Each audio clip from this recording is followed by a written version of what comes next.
বন্ধুরা, সবাই কেমন আছো? আশা করছি সবাই খুব ভালো আছো আর আমিও ভালো আছি। আমার একটি নতুন ব্লগে তোমাদের সকলকে স্বাগত জানাই। এখন বাজে বিকেল 4টের মতন আর আজকে ব্লগটা আমি এখন থেকে শুরু করছি। আশা করছি আজকে ব্লগটা তোমাদের কিছুটা হলেও ভালো লাগবে। আর বন্ধুরা, আজকে ব্লগটা কিন্তু অনেকটাই বড় হবে আর পুরো ব্লগ ভিডিওটাই কিন্তু ধৈর্য ধরে দেখতে হবে। আর আজকে পুরো ব্লগটাই হচ্ছে মেজো ভাসুরের বিয়ে নিয়ে।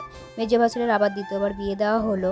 আর মেজো ভাসুরের আবার দ্বিতীয়বার কেন বিয়ে দিলাম সমস্ত কিছুই আজকে তোমাদের এই ভিডিওর মধ্যে খুলে বলবো। তাহলে বন্ধুরা চলো আজকে ব্লগটা শুরু করা। এখন বাজে বিকেল 4টের মতন। মেজো ভাসুরের বিয়েতে যাওয়ার জন্য রেডি হয়ে বেরিয়ে পড়েছি। আর বরমাসাই একটা গাড়ি ভাড়া করে দিয়েছিল আমাদের রুম থেকে। আমি আবার চেপে পড়েছিলাম। বরমাসাই বললো যে যাবে না, ওর নাকি কাজ আছে, তাইও যেতে পারবে না।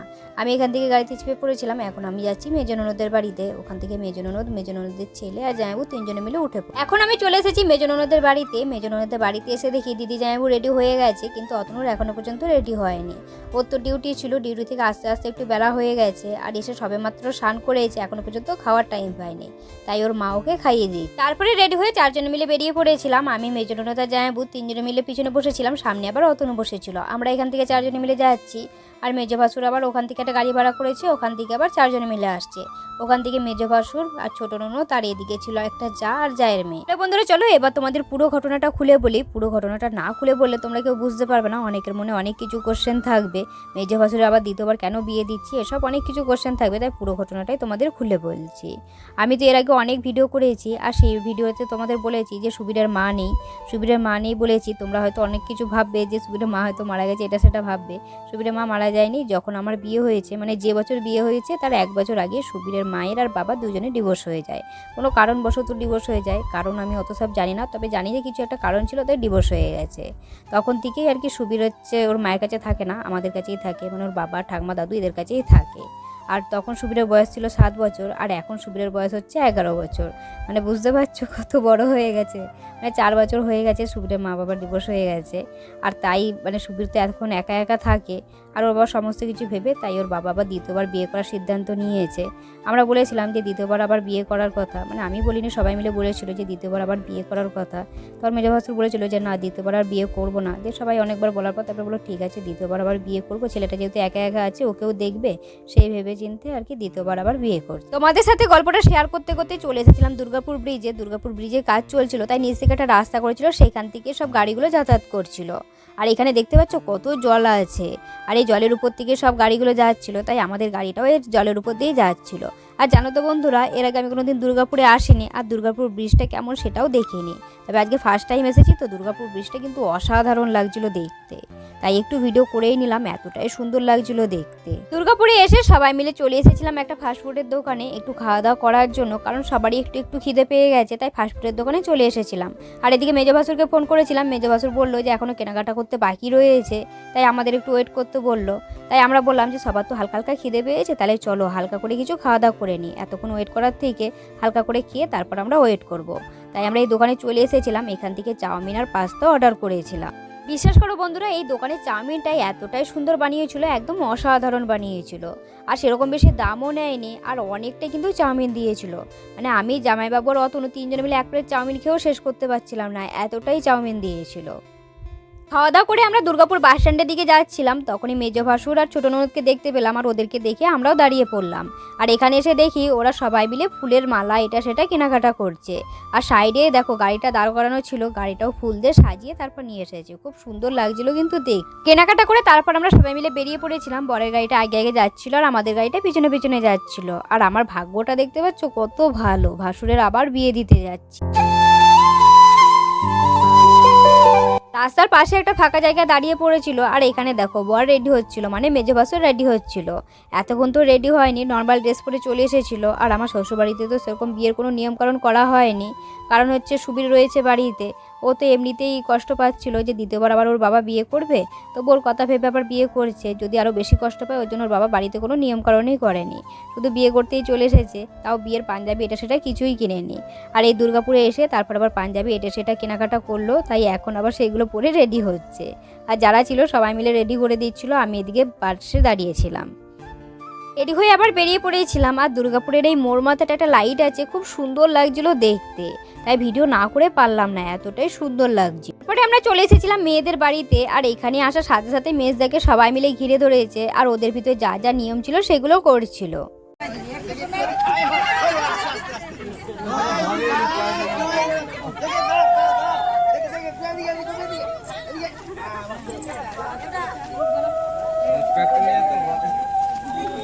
তারপরে আমরা সবাই মিলে চলে এসেছিলাম ভিতরে। আর এখানে আসার পরেই আমাদেরকে টিফিন দেওয়া হচ্ছিল। আর এখন তো প্রায় রাত 10টা বেজে গেছে, আর এদিকে খিদেও পেয়ে গেছে, তাই ভাবলাম যে টিফিনটা যখন দিয়েছি কিছু একটু খেয়ে নেওয়া যাক। আর এখানে আবার একটা লজ ভাড়া করা হয়েছিল, সেই লজেই বিয়ে ঘর করা হচ্ছে। অনেকক্ষণ পরেই মেয়ে চলে এসেছিল, মানে আমার মেজোদা চলে এসেছিল। আর মুখে দেখো পান পাতা ঠেকে তারপর ভিতরে ঢুকছে, এখন শুভদৃষ্টি হবে। আর এখানে যে নিয়মগুলো হচ্ছিল সেগুলো কিন্তু অন্য ধরনের, মানে আমাদের ভিতরে যে নিয়মগুলো হয় তার থেকে একদম পুরো অন্য ধরনের। তাই নিয়মগুলো দেখতে কিন্তু খুব ভালো লাগছিল, তাই আমি বসে বসে সব নিয়মগুলোই দেখছিলাম। আর এখানে কোনো ব্রাহ্মণ পুরোহিত নেই, মানে এখানে ব্রাহ্মণ পুরোহিত ছাড়াই বিয়ে হয়, মানে নিজেরাই বিয়ে দেয়। তোমরা শুধু নিয়মগুলো দেখো, তাহলেই বুঝতে পারবে।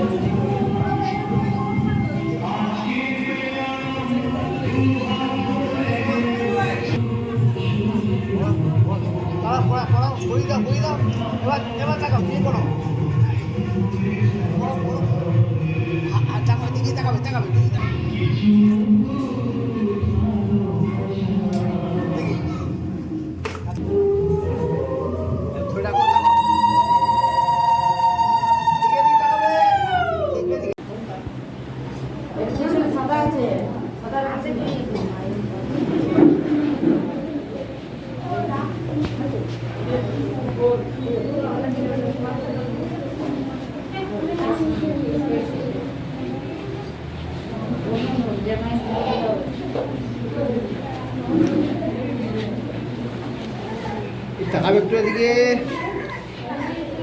এদিকে তাকাবেন একটু।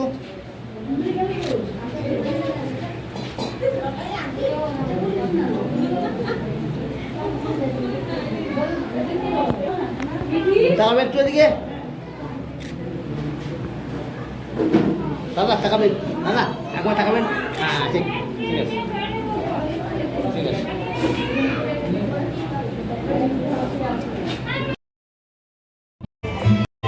তাকাবে একটু এদিকে, ওই দিকে তাকান। হ্যাঁ ঠিক আছে।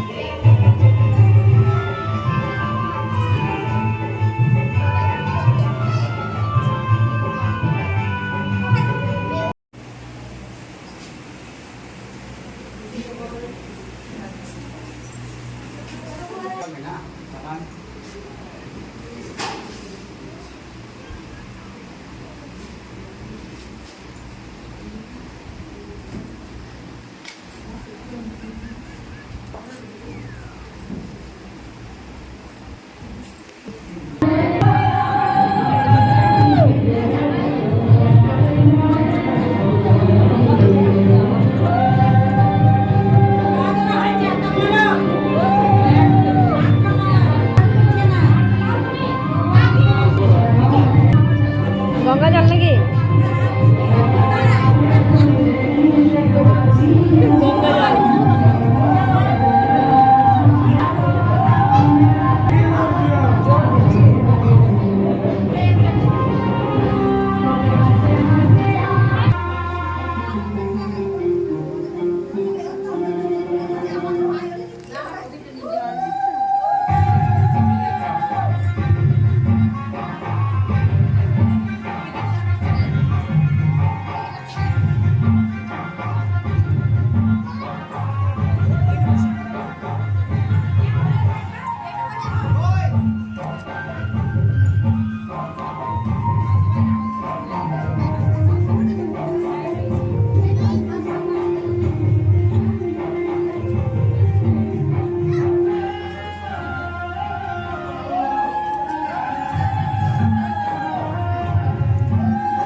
এদিকে বিয়ে হচ্ছিল, আমরা সবাই দাঁড়িয়ে দাঁড়িয়ে বিয়ে দেখছিলাম, খুব সুন্দর লাগছিল বিয়ের নিয়মগুলো দেখতে। এখনের মতন বিয়ে কমপ্লিট হয়ে গেছে, এখন দেখো ঘরের ভিতর নিয়ে যাচ্ছে, এখন মিষ্টি খাওয়াবে, খানিকক্ষণ পর আবার সিঁদুর দান হবে।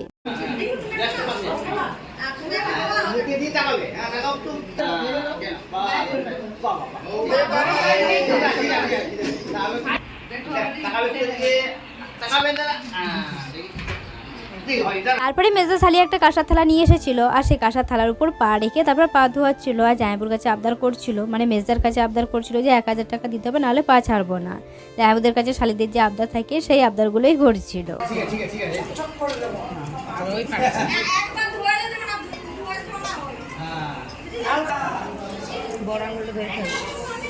এই একটু তাকাবে তো, তাকাও তাকাও তাকাও।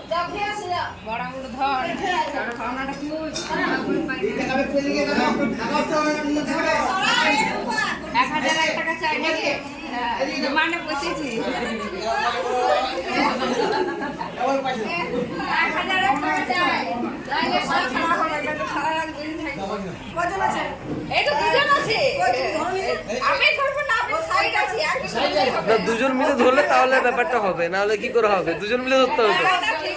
এই তো তাহলে দুজনে দুপা ধরতে হবে নাকি?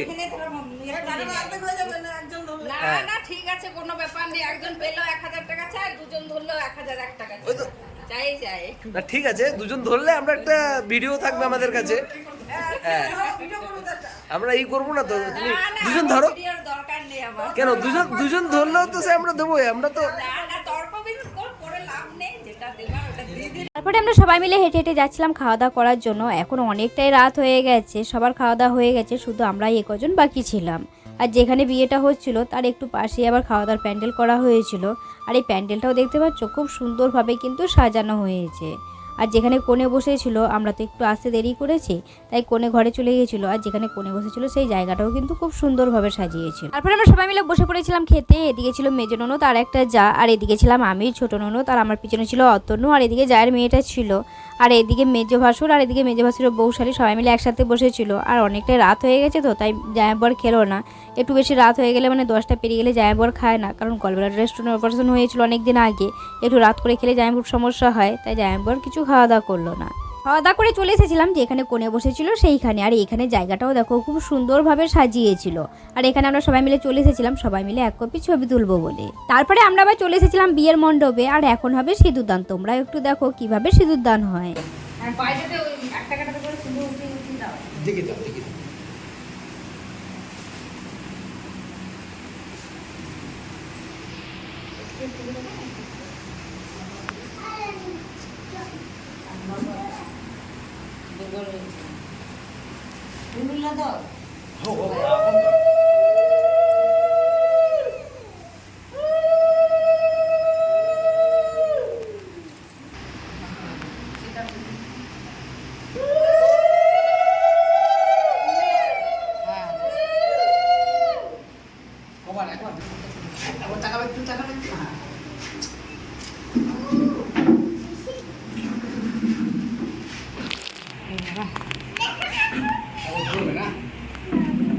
সিঁদুরদান কমপ্লিট হয়ে যেতেই মেজো জায়ের মা মানে মাসিমা এসেছিলেন কন্যা সম্প্রদান করার জন্য। মেসোমশাই আবার শরীরটা খারাপ, ওর জন্য মেসোমশাই কন্যা সম্প্রদান করলেন না, মাসিমার কন্যা সম্প্রদান করছিলেন।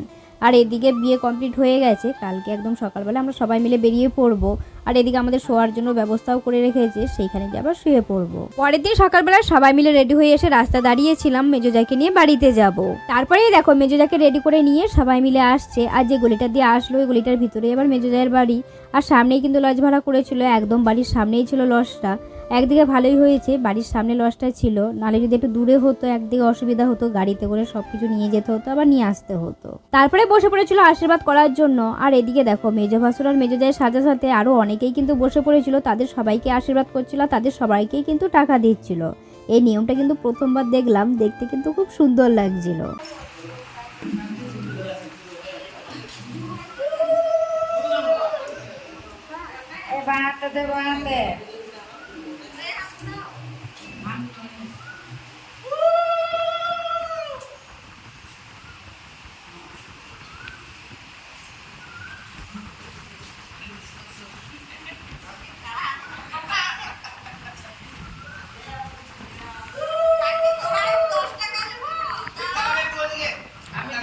আছে খুচরা আমি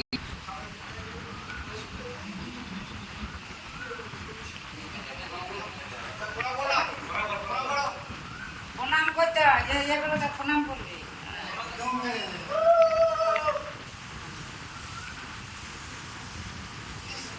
আগে সবকে বাঁধাবি তারপর ওদিকে লাস্টে বাঁধাতে হয়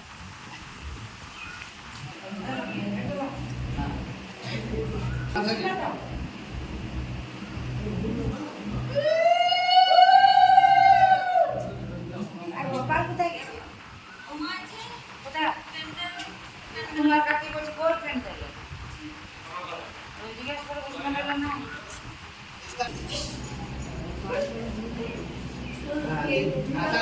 ঠিক টাকা একটু জল ধারাতে দিবি কোথায় গতিতে কই বোতলে জল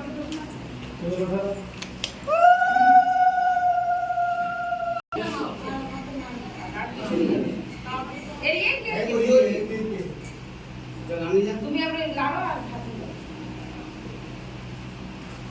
আস্তে আস্তে আস্তে আস্তে সব কি করো না ইয়া দেখাবে কি দেখাও ওই সরাট সরাট লাড় সরাট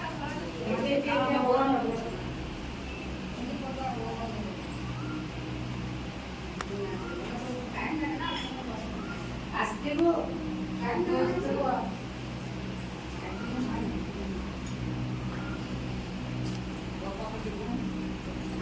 আস্তে আস্তে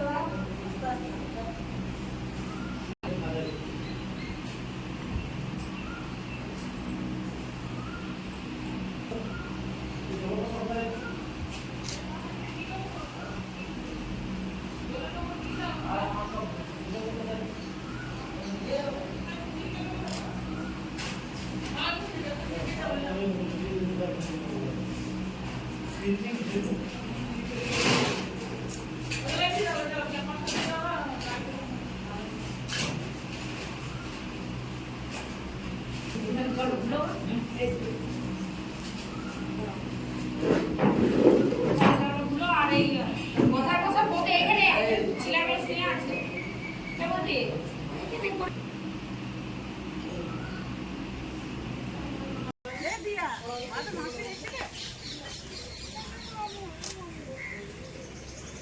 এই গম্ভীর কোন দিতে হবে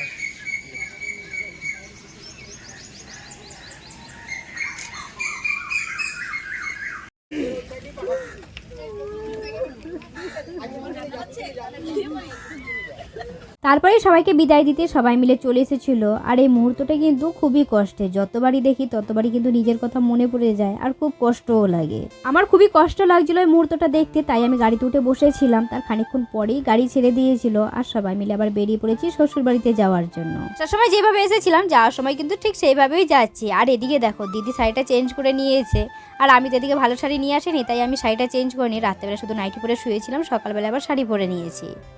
খানিকটা এসে সবাই মিলে ঢুকে পড়েছিলাম রেস্টুরেন্টে সকালে ব্রেকফাস্ট করার জন্য। আর এদিকে মেজোর বাপের বাড়ি থেকে বলেছিল যে ওদের ভিতর নাকি নিয়ম সকালবেলা মাছ ভাত রান্না করে মেয়ে জামাইকে খাইয়ে তারপর নাকি বিদায় দেয়।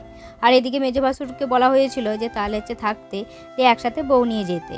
দিয়ে মেজো ভাসুর বললো যে না আমি একা একা এতক্ষণ থাকবো না, একসাথে থাকলে সবাই থাকবো, নাহলে চলে যাব। আর এদিকে আমাদের বাড়ি থেকে মেজো জায়ের বাপের বাড়িটা অনেকটাই দূর, প্রায় 4.5-5 ঘন্টা টাইম লাগছিল। ওই জন্য সকাল সকাল না গেলেও তো হবে না, এদিকে এত গরমের মধ্যে যদি বেলা করে যাওয়া হয় তাহলে একটা সমস্যা। তাই বলে যা খাওয়া দাওয়া করতে হবে না, এখনই বেরিয়ে পড়ে। খাওয়া দাওয়া করে বেরিয়ে পড়েছিলাম। প্রায় 4 ঘন্টা পর সোনামুখী চলে এসেছিলাম, ওখান থেকে ফল আর মিষ্টি কিনে নিয়েছি। কারণ বাড়িতে যাওয়ার পর সবাই নতুন বউ দেখতে আসবে, তখন তাদের তো মিষ্টি দিতে হবে, তাই বেশি করে মিষ্টি কিনে নেওয়া হয়েছিল। আর খানিকক্ষণ পরেই কিন্তু আমরা শ্বশুর বাড়িতে ঢুকে পড়বো। পর চলে এসেছিলাম শ্বশুরবাড়ির কাছে। আর এই কালীতলায় দেখছিলাম যে কেউ এসেছে নাকি, তারপর দেখলাম সেরকম কেউ আসেনি। আর এদিকে বাড়ির কাছে দেখো অনেকেই কিন্তু জড়ো হয়েছে বউ দেখার জন্য। আর এদিকে এখন তো প্রায় 2:30-3টের মতন বাজে, এই দুপুর টাইমে কেউ আসবে নাকি বউ দেখতে, আসলে হয়তো বিকেলবেলায় আসবে। বাড়িতে আসার সাথে সাথেই দেখো ছোট ননদ বসে পড়েছে মেজো ভাসুরের জায়ের পা ধোয়ানোর জন্য। প্রথমে মেজো জায়ের পা ধুইয়ে যে সেখান থেকে 500 টাকা নিয়েছে, তারপর দেখো মেজো ভাসুরের পা ধোয়াচ্ছে। এখন বলছে আমাকে 500 টাকা দে, নাহলে কিন্তু পা ছাড়বো না, পায়ের উপর মাটি দিয়ে রেখে দিয়েছে। আর এদিকে মেজো জা আর মেজো ভাসুর তো হচ্ছে ছোট ননদের দাদা বৌদি হয়, তাই সেই ইয়ার্কির সম্পর্কে আর কি পা ধোয়াচ্ছে।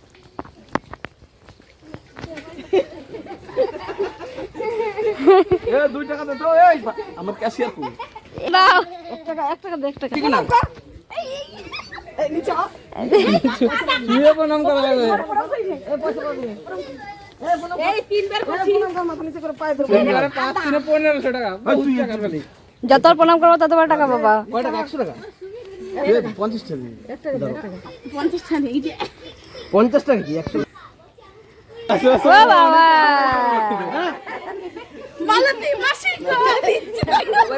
এই তো জল কারেন্টটা ফ্রি নিয়ে আসো ওই ছাড় দিছি দাঁড়াও পাগল ভাই দা মামা পাগল ওরা কোনোদিন দোয়াই না এই যে ও আমার কো ক্যাশিয়ার কো ক্যাসে রই তো পাদু হচ্ছে। তুই ওই জায়গা থেকে কাইলি রে তুই কিউআর কোড না ধোয়া দিচ্ছি তো এটা কিউআর কোড না মানে ধোয়া দিচ্ছি তোর তার হইলো যা তুই কিউআর কোড না প্রণাম করে লাগবো পা ধোয়াছে প্রণাম করে ওরকম কি আবার প্রণাম আমাকে পেয়ে দিচ্ছে মাথা ঢুকে প্রণাম করা লাগবে তা পয়রা করতে আরে পয়রা করেছি না মাঠে তো ভালো কপাল থেকে কপাল ঠেকাইলে আরো 500 বেশি গরম করবে নাকি হ্যাঁ ভালো করে পয়সা দেবে কিনা ও নিজেরটা নিয়ে নেবে। আমি আমার একটা ভাগ করব চলো উল্টো দেয়া লাগবে ফাইন 500 টাকা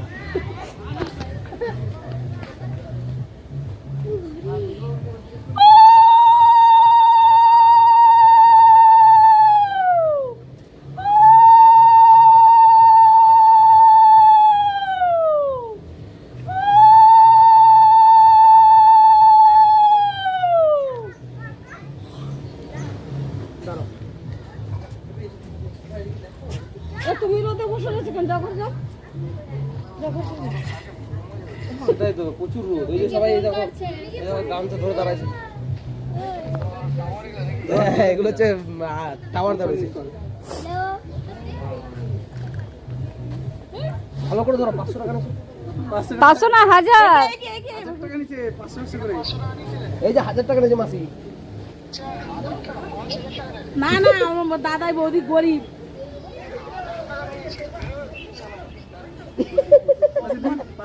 না না না দেখি নাই গো না অনেকদিন দেখি না হ্যাঁ সবে ওই দিকে যাও ওই এদিকে গামছা ধরতে হ্যাঁ আমার ফোনটা বাবা ফটোকা শোনা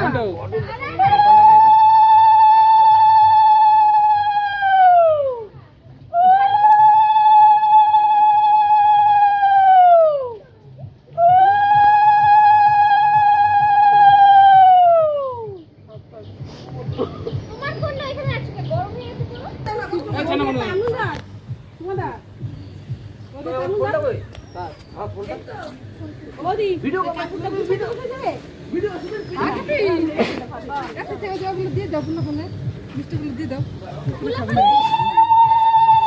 পোলাপান তো নিজেই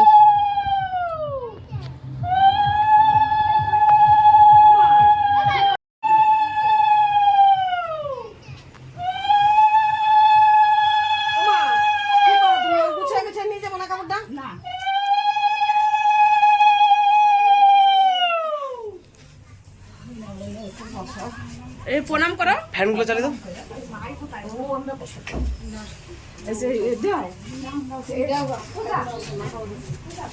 না ওঠে না এই করে ভাত খেবে বসো বসো বসো এই সুবীর শোন আশীর্বাদ করে মা ঘরে ঢুকালো, তারপর শাড়ি চেঞ্জ করে এখন চলে এসেছে বাকি যে নিয়মগুলো আছে সেগুলো করার জন্য। আর এখানে যে নিয়মটা করা হচ্ছিল সেটা হচ্ছে একটা কলসির ভিতর চাল দেওয়া হয়েছে একদম ভর্তি করে, সেটা হাত দিয়ে বলতে হবে এটা ভরা আছে না খালি আছে। আর এটা বড়া দেখছো না খালি দেখছো চাল ভর্তি। ঠিক আছে চাল এবার ঢাকা দাও। বিয়ে কমপ্লিট, আমাদের বাড়িতে আর কোনো অনুষ্ঠান হবে না, একেবারে মেজো ভাসুর আর মেজো যা দুজনে মিলে অষ্টমঙ্গলা করতে যাবে। তাহলে বন্ধুরা চলো আজকে ব্লগটা বেশি বড় করছি না, এখানে শেষ করছি। আজকে ব্লগটা কেমন লাগলো অবশ্যই কমেন্ট করে জানাবে, ভালো লাগলে একটা লাইক শেয়ার করে দেবে। দেখা হচ্ছে খুবই শীঘ্রই পরবর্তী ব্লগে, ততক্ষণ তোমরা সবাই ভালো থাকবে সুস্থ থাকবে। আজকের মতন টাটা সবাইকে।